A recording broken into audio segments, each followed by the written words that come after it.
कहानियों में एक अलग ही जादू होता है। ये जादू हमें एक ऐसी दुनिया में ले जाता है जहां सब कुछ संभव है। कहानियां हमें हंसाती हैं, रुलाती हैं और कभी-कभी हमें सोचने पर मजबूर कर देती है। ये हमें अलग अलग दुनिया में ले जाती है। इन कहानियों के माध्यम से हम उन जगहों पर जा सकते हैं जहां हम कभी नहीं गए। हम उन लोगों से मिल सकते हैं जिनसे हम कभी नहीं मिले।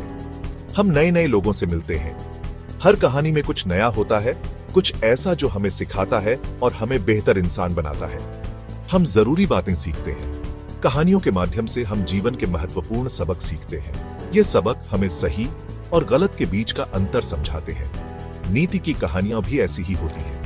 ये कहानियां हमें नैतिकता और मूल्यों के बारे में सिखाती हैं। ये हमें दिखाती है कि कैसे सही रास्ते पर चलना है। ये हमें सही और गलत के बारे में सिखाती है। नीति की कहानियां हमें यह समझने में मदद करती हैं कि हमारे कार्यों के परिणाम क्या हो सकते हैं। इंडिया में हम सबको नीति की कहानियां बहुत पसंद हैं। ये कहानियां हमारे जीवन का एक महत्वपूर्ण हिस्सा हैं। हम इन्हें अपने परिवार के साथ साझा करते हैं और इनसे बहुत कुछ सीखते हैं। हमारे दादा दादी, नाना नानी सुनाते हैं, हमारे मम्मी पापा सुनाते हैं। ये कहानियां पीढ़ी दर पीढ़ी चलती आ रही हैं और हमें हमारे पूर्वजों की याद दिलाती हैं। ये कहानियां बरसों से चली आ रही हैं। हर पीढ़ी ने इन कहानियों को अपने तरीके से बताया और इन्हें और भी रोचक बनाया। ये हमें ईमानदारी, दयालुता और मेहनत के बारे में सिखाती हैं। ये कहानियां हमें यह सिखाती हैं कि कैसे एक अच्छा इंसान बना जा सकता है। ये हमें प्रेरित करती है कि हम अपने जीवन में अच्छे काम करें और दूसरों की मदद करें। इंडिया का कल्चर बहुत रिच है। कहानियां इसका एक बड़ा हिस्सा है। हम कहानियों से सीखते हैं। ये हमारे टीचर की तरह होती है। ये हमें अच्छा इंसान बनने में मदद करती है। हर कहानी का एक मैसेज होता है।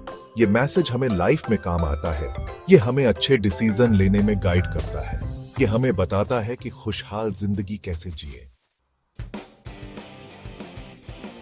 एक बार एक गांव में एक लकड़हारा रहता था। वो बहुत दयालु था। उसकी दयालुता के कारण गांव के सभी लोग उसे बहुत पसंद करते थे। वह हमेशा दूसरों की मदद करने के लिए तैयार रहता था और अपने काम में बहुत मेहनती था।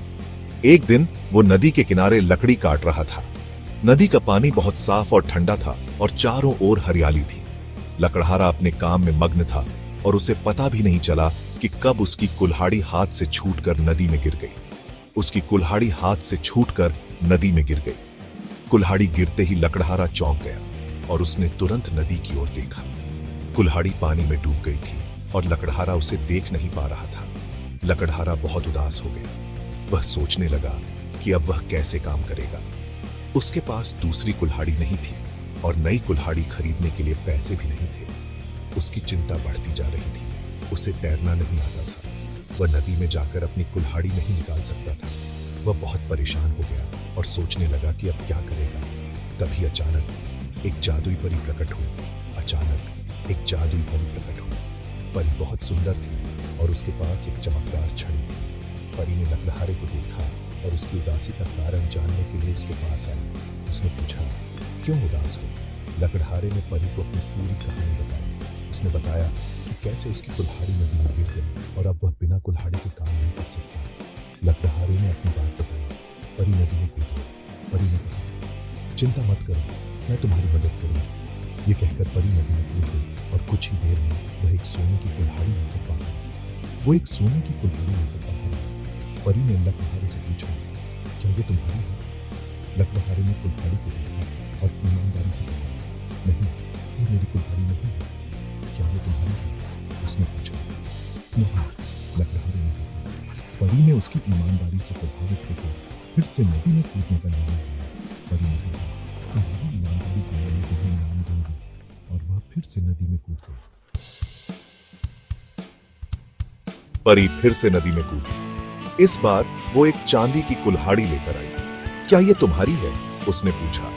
नहीं, ईमानदार लकड़हारे ने कहा। परी मुस्कुराई। वो आखिरी बार कूदी और लकड़हारे की लोहे की कुल्हाड़ी लेकर आई। ये मेरी है, लकड़हारा खुशी से बोला। परी लकड़हारे की ईमानदारी से खुश हुई। उसने उसे तीनों कुल्हाड़ियां गिफ्ट कर दी। लकड़हारे ने सीखा कि ईमानदारी का हमेशा इनाम मिलता है। पार्ट 5, दो चिड़ियां। दो छोटी चिड़िया दोस्त थीं। एक चिड़िया आलसी थी, दूसरी चिड़िया मेहनती थी। एक दिन तूफान आया। आलसी चिड़िया ने घोंसला नहीं बनाया था, वो बारिश में कांप रही थी। मेहनती चिड़िया ने एक मजबूत घोंसला बनाया था, वो अपने घोंसले में सुरक्षित और सूखी रही। आलसी चिड़िया ने एक जरूरी सबक सीखा, मुसीबत के समय मेहनत काम आती है। माया नाम की एक छोटी बच्ची एक गांव में रहती थी।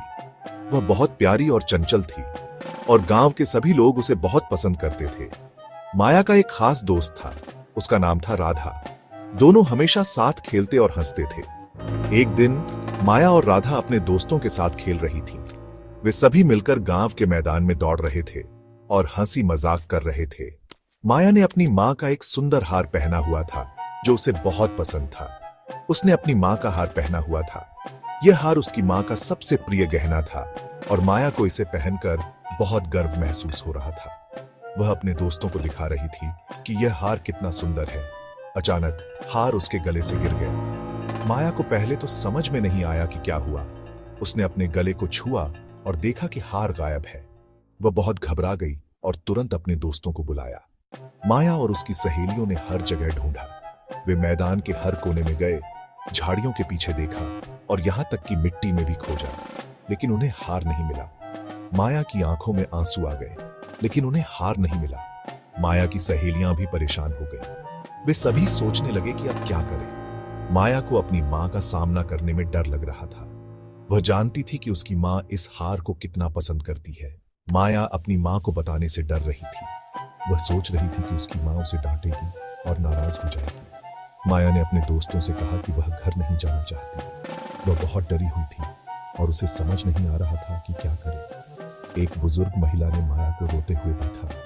वह महिला गांव में सभी बच्चों की दादी के रूप में जानी जाती थी। उसने माया के पास आकर पूछा, बेटी तुम क्यों रो रही हो? माया ने अपनी आंखें पोंछते हुए कहा, दादी मेरा हार खो गया है। उसने उससे पूछा कि क्या हुआ। माया ने उसे सब कुछ बता दिया। उसने बताया कि कैसे वह खेलते समय हार खो बैठी और उसे नहीं मिल रहा है। बुजुर्ग महिला ने माया की बात ध्यान से सुनी और फिर मुस्कुराई। माया ने उसे सब कुछ बता दिया। बुजुर्ग महिला ने माया को दिलासा दिया और कहा, बेटी चिंता मत करो, हम सब मिलकर हार ढूंढेंगे, लेकिन सबसे पहले तुम्हें अपनी माँ को सच बताना चाहिए। बुजुर्ग महिला मुस्कुराई और बोली, हमेशा सच बोलो, सच बोलने से तुम आजाद हो जाओगे। माया ने बुजुर्ग महिला की बात मानी और अपने दोस्तों के साथ मिलकर हार ढूंढने का फैसला किया। वह जानती थी कि सच बोलने से ही उसे सच्ची राहत मिलेगी। माया ने हिम्मत जुटाई। वह अपनी मां के पास गई और उसे हार के बारे में बताया। उसकी मां ने उसे गले लगा लिया। उसने कहा, कोई बात नहीं माया, मुझे खुशी है कि तुमने मुझे सच बताया। हम हमेशा एक नया हार ढूंढ सकते हैं। माया ने सीखा कि सच बोलना हमेशा सही होता है, चाहे वो कितना भी मुश्किल क्यों ना हो। ये कहानियां हमें जरूरी बातें सिखाती हैं। ये हमें ईमानदारी, दया और मेहनत के बारे में बताती हैं। ये हमें सही तरीके से जीना सिखाती हैं।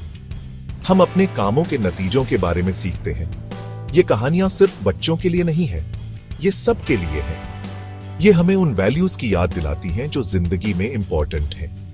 ये हमें बेहतर इंसान बनने में मदद करती है। इंडियन नीति की कहानियां एक खजाना है। ये हमें हमारे कल्चर से जोड़ती है। ये हमें जिंदगी के वैल्यूएबल लेसन सिखाती है। ये हमें याद दिलाती हैं कि अच्छाई की हमेशा बुराई पर जीत होती है। ये कहानियां हमेशा हमारे साथ रहेंगी। आइए हम इन कहानियों को शेयर करते रहें। आइए कहानी सुनाने के जादू को जिंदा रखें। आइए इन कहानियों से सीखें और बेहतर जिंदगी जिएं।